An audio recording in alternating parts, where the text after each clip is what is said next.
Cake.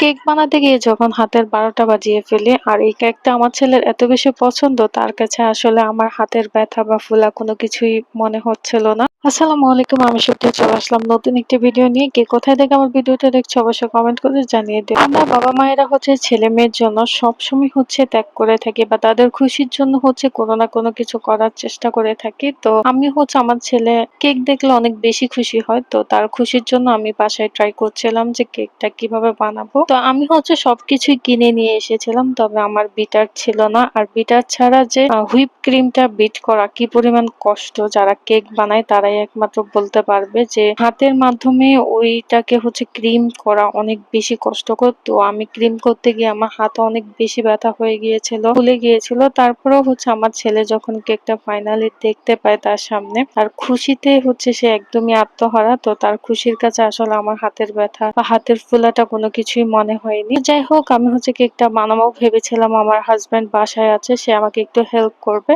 আমার husband হচ্ছে আমাকে সবসময় প্রতিনিয়ত যেকোনো কাজেই হচ্ছে আমাকে খুব বেশি উৎসাহ দিয়ে নামিয়ে দিবে কাজের মধ্যে। সে আমার পাশে থাকবে, আমাকে সহযোগিতা করবে, সেটা সবসময় বলে।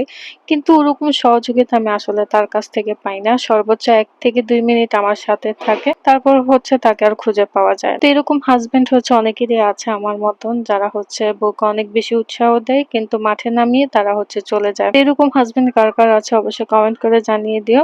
তো ফাইনালি হচ্ছে আমি কেকটা ডেকোরেট করছি, তোমরা সবাই দেখতে পাচ্ছ। তো শুধুমাত্র হচ্ছে ছেলের খুশির জন্য আমার এই কেকটা বানানো।